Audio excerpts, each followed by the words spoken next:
પંચાયત ડુંગરપુર પંચાયત જિલ્લા પ્રમુખ તાલુકા પ્રમુખ મારું નામ દયાબેન ચકુભાઈ માણસિયા, ડુંગરપુર મહિલા પ્રમુખ, મહિલા શક્તિ એજ્યુકેશન એન્ડ ચેરિટેબલ ટ્રસ્ટ. આ ડુંગરપુર ગામમાં આ લોકો 40-50 વર્ષથી જે રહેશે એ જગ્યા ખડિયા પંચાયતની છે અને અત્યારે ડુંગરપુર પંચાયત વેરો રહેશે આ તમામ લોકોનો. એ તમામ લોકોની અમારી પાસે ફરિયાદ આવી કે અમારું કંઈક કરો એમ.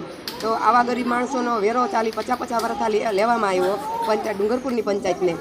તો અત્યારે એવો જવાબ મળે છે પંચાયતમાંથી કે તમે ખડિયાની પંચાયતમાં રહ્યો છો. તો ખડિયાની પંચાયતમાં આ લોકો રહેશે તમામ લોકો આ બધા, તો એને પાસેથી ક્યાં આધારે ડુંગરપુરની પંચાયતે વેરો લીધો? એટલે આ અમારી રજૂઆત છે સરકારને કે જે લોકો ડુંગરપુરમાં રહેશે એના વેરા પંચાયતે લેવામાં આવ્યા છે તો એનો ન્યાય કરે કે ડુંગરપુરની પંચાયતથી વેરો ક્યાં આધારે લેવાય. અને આ લોકોને કોઈ જાતની કોઈ સહાય નથી મળતી. અને બીજા નંબરમાં એ કે તમામ જગ્યાએ 500-600 અરજી મહિલા મંડળ દ્વારા દેવામાં આવી છે પણ એનો કોઈ જવાબ મળ્યો નથી. એટલે ફરી અમે અહીંયા ટીડીઓ સાહેબ પાસે અરજી દેવા આવ્યા છે અને આગળ હજી કલેક્ટર સાહેબને પણ અરજી દેવા જાય છે. 600 વાર અમે મહિલા મંડળ દ્વારા અરજી દીધી પણ અમને કોઈ જવાબ નથી આવ્યો. તો આ અરજીની કોઈ કિંમત છે કે નથી એ અમે સરકારને એના અંદાજે 2 વર્ષ જેવું થયું. હમણાં જે અરજી દીધી છે પ્લોટ બાબતમાં 45-50 મહિલાઓની, એની કંઈક 3-4 મહિના થઈ ગયા છે પણ હજી કોઈ જવાબ ન થાય. રજીસ્ટ્રેશન કરેલ છે અને આમાં તમામ નકલ છે. ફરી અત્યારે અમે પાછા દેવા આવ્યા કે આ લોકોનો ન્યાય કરો પણ કોઈ જવાબ નથી દેતા. આગળ જો હવે આટલી 600 અરજી દીધી 3 વર્ષથી અરજી કાઢી હશે અહીંયા અને હવે આ છેલ્લી વાર અરજી દેવા આવ્યા છે. હવે કોઈ કામગીરી નહીં થાય તો આંદોલન કરવામાં આવશે. અમે અત્યારે અહીંયા આવ્યા હતા જે સાહેબને અરજી દેવા. 600 અરજી દીધી છે, પાણી રોડ રસ્તાની નિકાલસની અરજી દીધી છે અને બીજી કે જે ડુંગરપુર ગામ છે ત્યાં તમામ લોકો જે અત્યારે અમે અરજી દેવા આવ્યા છીએ એમાં તમામના નામ પણ છે અને આ અરજી દીધી પણ અમને કોઈ જવાબ નથી મળ્યો હજી.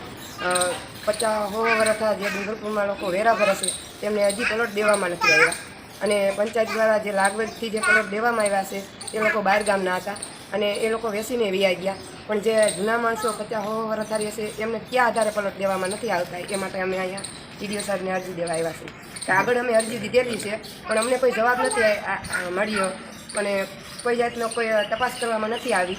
એટલે ફરીવાર અમે અહીંયા આ પાછી અરજી દેવા આવ્યા છે અને હજી આનો કોઈ જવાબ હવે નહીં આવે તો આગળ આંદોલન કરવામાં આવશે. મારું નામ લાગુ. બોલો બોલો તો અમને મહિલા નથી. આ શું લેવા તમે આવ્યા હતા? અરજી દેવા પ્લોટની અરજી દેવા. પ્લોટ અરજી જડ્યા નથી અમને. પ્લોટ 80 વર્ષ. 80 વર્ષ થયા. બીજાને મળી ગયા? હા, બીજાને બધાને મળી ગયા. કોઈને નથી મળ્યો? અમને કોઈને આવતલને બધાને મળ્યા છે, અમને નથી દીધા હજી છે પ્લોટ. તો અમને કી આધાર કે આધાર નથી દેતા પ્લોટ. અમારા વેરા હોતે અમારા વેરા છે, બધું અમારું તમામ ન્યાનું છે. हाँ, हमारे चैनल को सब्सक्राइब करें और बेल आइकन जरूर। हाँ, खडिया जमीन છે અને રોયલ્ટી મંત્રીએ વેરો લીધો. અમને હજી પ્લોટ કે આધાર અમને સાહેબ મળ્યો નથી. રજૂઆત કરી હતી?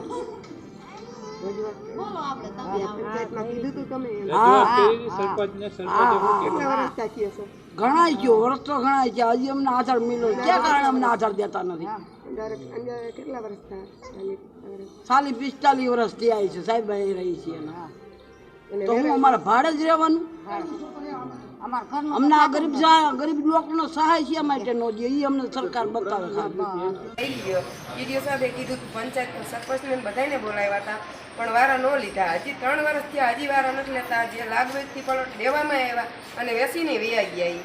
તો જે લોકો 50-100 વર્ષ તારી અત્યારે એ જગ્યા યુનિવર્સિટીમાં દેવાઈ ગઈ છે. તો પછી આવીને એમ કહે કે ખાલી કરો તો અમારો વાક નથી. અમે 3 વાર અરજી દીધી અને આ 4થી વાર ફરી વાર અમે હુકામ દેવા આવ્યા છે કે હજી એકવાર અરજી અમે દઈ પછી આંદોલન કરવામાં આવશે. એમ કે અત્યારે હાલ્યું જ આવે છે કે પેશકદમીમાં હોય તો ઉપડા તરફ મારવા મળે પણ અમારી પાસે જો આ પ્રૂફ છે અમે હજી એકવાર એમ કહી કે અમે